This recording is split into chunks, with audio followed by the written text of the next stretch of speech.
धनपत, हम आपको वचन देते हैं कि हम आपका कष्ट अवश्य दूर करेंगे। गौ के पंचद्रव्यों का उपयोग शक्ति प्राप्त करने के लिए किया जा सकता है, अर्थात इस औषधि को अवश्य कार्य करना चाहिए।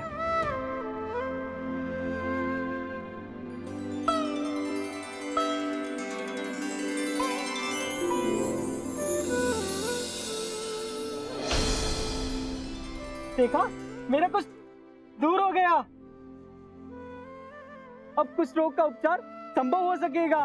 किंतु हमारा कार्य समाप्त नहीं हुआ, क्योंकि अभी रत्न निधि की स्थापना बाकी है। तो वे चले अपनी अगली यात्रा पर। हाँ हाँ हनुमान, हम रत्न निधि के बारे में ही बात कर रहे हैं, बस समझने में थोड़ा समय लगेगा। तो समझाइए ना प्रभु। अवश्य मुनिवर नारद। कुल मिलाकर 12 राशियां होती हैं और हर राशि का एक रत्न होता है। इन सभी रत्नों को मिलकर बनती है रत्न निधि, समझे? तो क्या रत्न निधि मनुष्य के राशिफल को प्रभावित करती है? बड़ी बड़ी शक्तियों का स्रोत है ये रत्न निधि। किंतु ये शक्ति का स्रोत हमें मिलेगा कहाँ? ये क्या प्रभु, आप तो फिर माते की ओर देख रहे हैं। क्योंकि नारद, आपके इस प्रश्न का उत्तर हमारे ही पास है। तो बताइए ना माते कि हमें रत्न निधि कहाँ मिलेगी? रत्न निधि रत्नासुर राक्षस के पास है हनुमान। हाँ?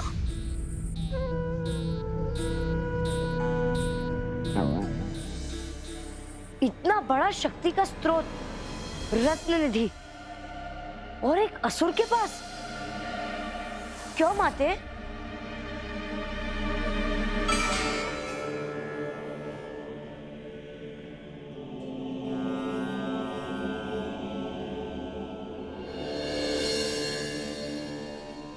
आंखें खोलो वत्स।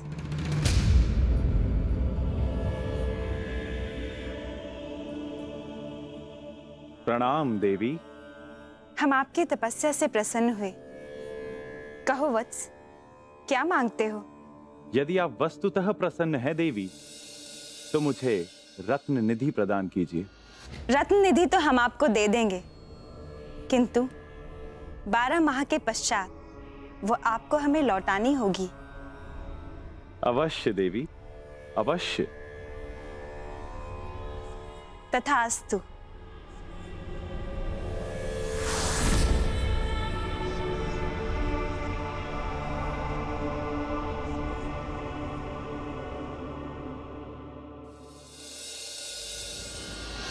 धन्यवाद देवी।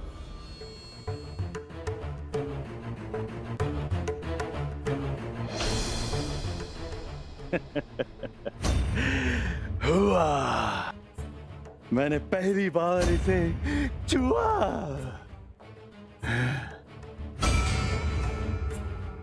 फिर क्या हुआ माते? प्रभु, आप ही बता दीजिए। वैसे भी इस बात को बताने के लिए आप अधिक उत्साहित लग रहे हैं। किंतु बात क्या है प्रभु? फिर कुछ हुआ ही नहीं नारद। अर्थात? इनके प्रिय भक्त रत्नासुर के मन में लोभ आ गया है और वो रत्न निधि को लेकर कहीं गायब हो गया है। बस तब से रत्न निधि उन्हीं के पास है। किंतु वो कहाँ है? यही जानना तो आप दोनों का लक्ष्य है। जाइए और उस राक्षस से रत्न निधि को प्राप्त करके संसार में स्थापित कीजिए।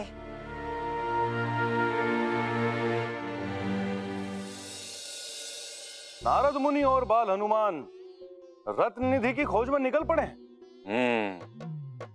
अच्छा है, बहुत अच्छा है। आपको क्या लगता है इंद्रदेव कि इन दोनों को रत्न निधि मिल जाएगी? मिल भी सकती है। किंतु आप क्या चाहते हैं कि इन दोनों को रत्न निधि मिले या ना मिले?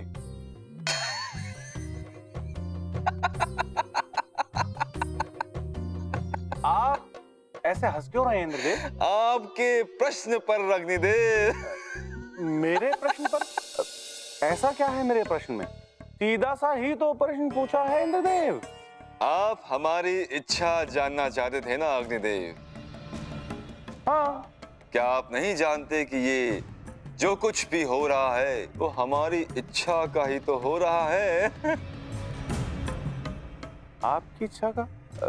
वो कैसे? नवनिधि की प्राप्ति के लिए जब से बाल नारद और बाल हनुमान निकले हैं तब से कितने असुरों का वध कर चुके हैं? बहुत सारे असुरों का इंद्रदेव। यदि वो उनका वध ना करते तो किसके लिए संकट बनते? आपके लिए ही संकट होता इंद्रदेव। ओहो, अब मैं समझा इंद्रदेव कि सब कुछ आपकी इच्छा का ही कैसे हो रहा है। एक एक करके सारे असुरों का वध जो होता जा रहा है। अब इस क्रम में अगला स्थान है रत्नासुर का। तो ये जो कुछ भी हो रहा है सब हमारी इच्छा का ही तो हो रहा है अग्निदेव। सही कहा इंद्रदेव। अच्छा, बहुत अच्छा। हनुमान कुछ दिखा क्या? उसे ही देख रहा हूँ। रत्नासुर को? किंतु मुझे तो नहीं दिख रहा है। मुनियर, वो दूर तारा दिख रहा है? उस पर है रत्नासुर। ऐसे कुल कितने तारे होंगे आकाश गंगा में? असंख्य। और कितनी गंगाएं होंगी? असंख्य। और हर आकाश गंगा में ऐसे कितने ग्रह होंगे? अरे बाल हनुमान, अब कहना क्या चाहते हैं, स्पष्ट कीजिए। ऐसे हम उस असुर को पूरे ब्रह्मांड में ढूंढेंगे क्या? बात तो आपकी सही है बाल हनुमान, किंतु वो कहीं पर भी हो सकता है। वो तो कहीं भी हो सकता है, किंतु होना कहाँ चाहिए? असुर है तो असुर के ही धरती पर होना चाहिए, अर्थात पाताल लोक। वहीं चलते हैं।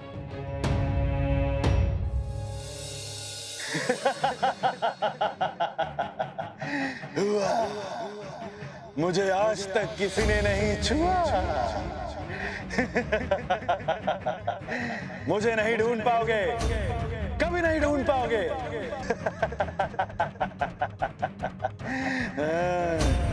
नहीं मिला?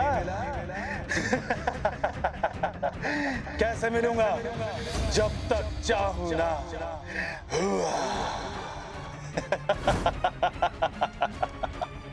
रत्नासुर की छवि भी रत्नासुर को नहीं ढूंढ सकती जब तक खुद रत्नासुर न चाहे।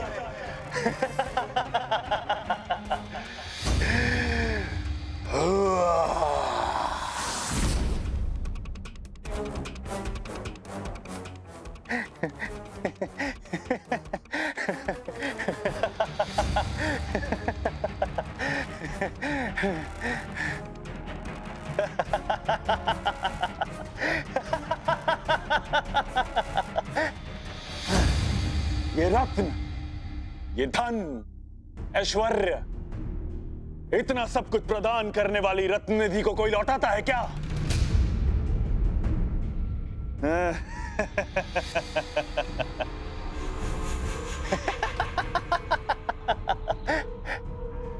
लेकिन वो दो बालक कुछ नहीं कर सकते। वो दो बालक, स्वयं विष्णु और लक्ष्मी मुझे नहीं ढूंढ पाए तो वो दो बालक क्या ढूंढेंगे?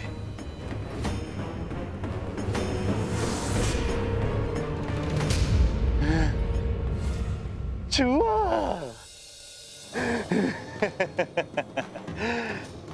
ये रत्न निधि देख रहे हो? समस्त ब्रह्मांड की शक्ति है इसमें। समस्त तारों और ग्रहों की शक्ति को अपने वश में रखती है ये। और वो दो बालक इस रत्न निधि के स्वामी को परास्त करने चले हैं।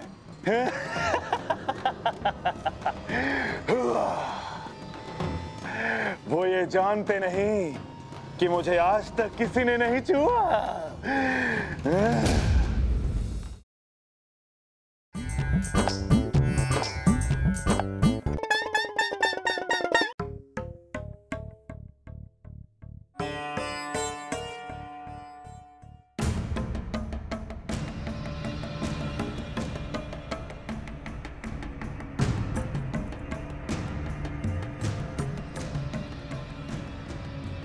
मुनिवर, आप बैठ क्यों गए? अरे खड़े खड़े भी क्या करे थे बाल हनुमान, अब और नहीं चला जाता। मैं तो कहता हूँ कुछ देर विश्राम कर लेते हैं। मुनिवर, एक बार रत्नासुर को ढूंढ लेते हैं, उसके बाद विश्राम करेंगे। बाल हनुमान, तब तो जीवन भर का विश्राम हो गया। अरे जिस असुर को प्रभु विष्णु और माता लक्ष्मी ही नहीं ढूंढ पाए, उसे बोला हम दोनों कैसे ढूंढ लेंगे? हाँ, चलिए किसी से पूछ लेते हैं। अरे बाल हनुमान, आधा पाताल लोक छान लिया, किंतु कोई नहीं मिला जिससे पूछ सके। ऐसा लगता है हमें देखकर सब कहीं छिप बैठे हैं। मैं तो कहता हूँ आप भी कुछ देर विश्राम कर लीजिए। अरे जिस असुर को वर्षों से नहीं ढूंढ पाए, कुछ पल और ना मिले सही।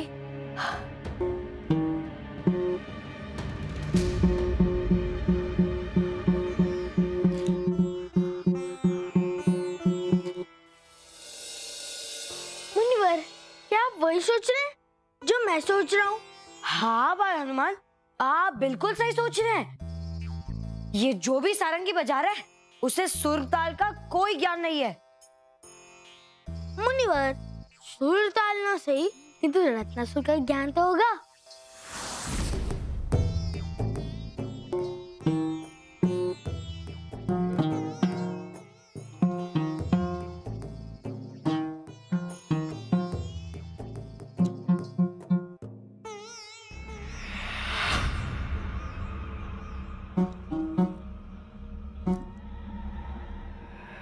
बाबा,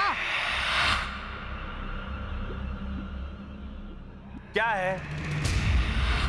क्यों उंगली ला रहे हो? आप सारंगी गलत बजा रहे हैं। तुम मुझे सारंगी बजाना सिखाओगे? अरे बाबा, आप कहे तो मैं आपको वीणा बजाना भी सिखा दूं। बाल हनुमान, बताइए इन्हें मैं कैसी वीणा बजाता हूँ। जाने दीजिए ना मुनिवर, हमें सारंगी से क्या। अरे बाल हनुमान, बात सारंगी की नहीं है, बात है संगीत की। आज ये बाबा सारंगी गलत बजा रहे हैं, कल कुछ और गलत करेंगे। हाँ? बाबा, आप मुझे अपनी सारंगी दे, मैं आपको बताता हूँ कैसे बजाते हैं। अरे बस बस, जो पूछने आए हो पूछो और निकलो।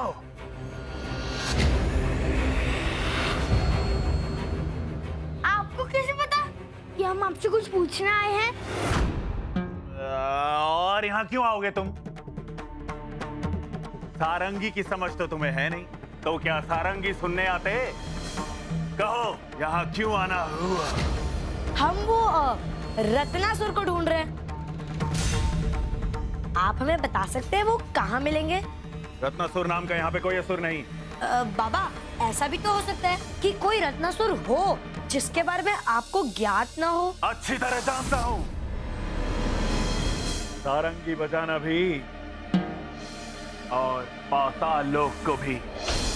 यहाँ कोई रत्नासुर भी नहीं है और उसका महल भी नहीं है। महल? कहाँ है उसका महल? उधर है महल। हाँ। नहीं नहीं नहीं, उधर तो कोई पुराना खंडर है। महल तो उस ओर है। वहां जाके अपने संतरासुर या वो रत्नासुर को ढूंढ लो। चलिए मुनिवर, उस ओर देखते हैं। प्रणाम बाबा। बाबा, सारंगी, चलिए।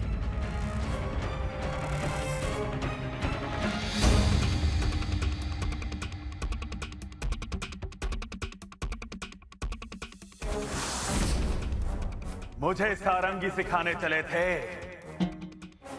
अब देखना कैसे मैं इन्हें पाताल के चक्कर कटवाता हूं।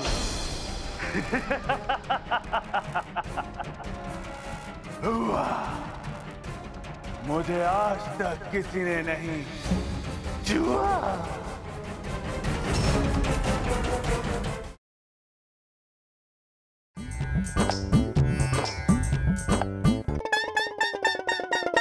यदि नारद और हनुमान ने रत्नासुर को ढूंढ लिया और उसका वध कर दिया तो किसका लाभ?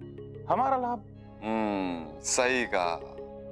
और यदि वो ना ढूंढ पाए और यूं ही जंगलों में भटकते रहे और कभी यहाँ वापस लौट कर ना आ पाए तो किसका लाभ? हमारा लाभ। अब मैं समझा, हर तरफ से हमारी ही विजय।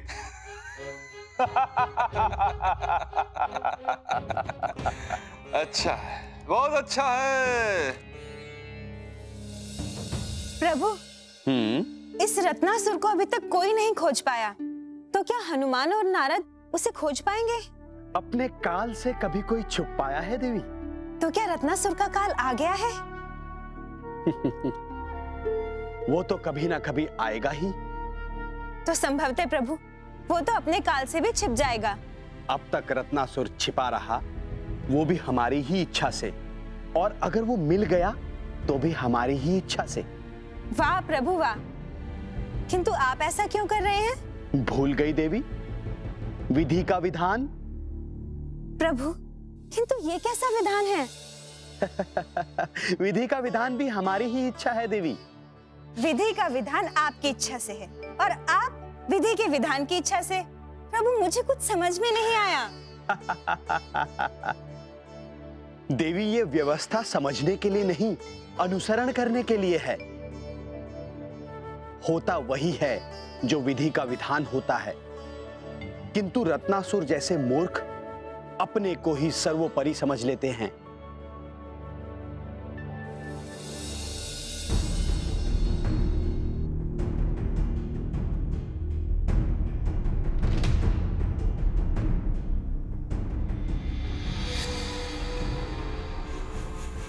बाल हनुमान, हम तो पातालों के छोर पर आ गए हैं। लगता है हमारा मार्ग गलत हो गया है। पर उस सन्यासी ने तो यही दिशा बताई थी। हाँ, जिसे सारंगी का सुर ताल ना पता हो, उसे दिशाओं के बारे में क्या पता होगा? अब क्या करें मुनिवर? अब तो प्रभु ही हमें कोई मार्ग बताए, तभी हम आगे बढ़ पाएंगे। नारायण नारायण।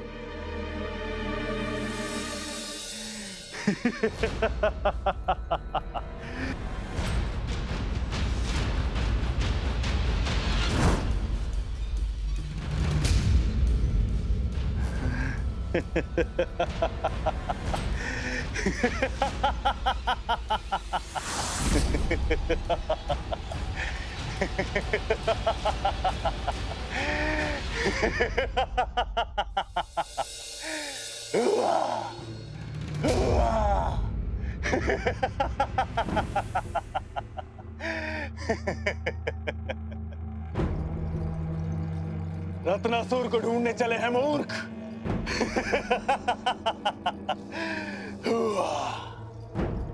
रत्नासुर की परछाई ही ढूंढ कर दिखा दें।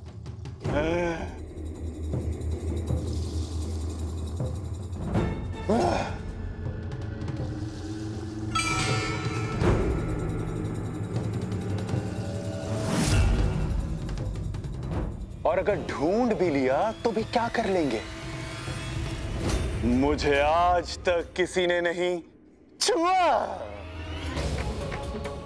रत्नासुर रत्न निधि का स्वामी है।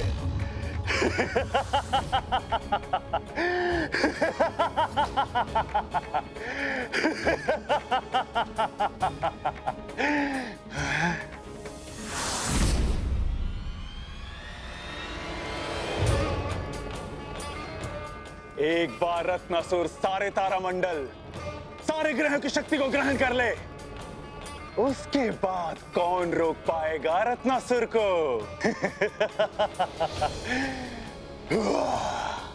मुझे आज तक किसी ने नहीं छुआ।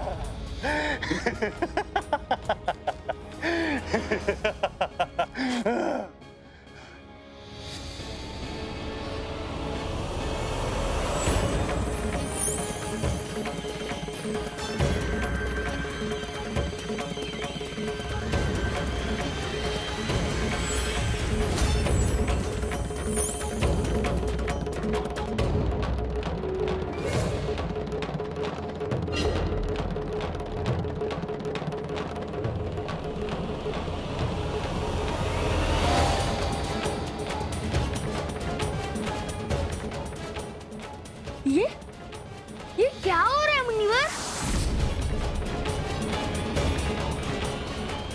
प्रभु ने हमें मार्ग दिखा दिया है। अर्थात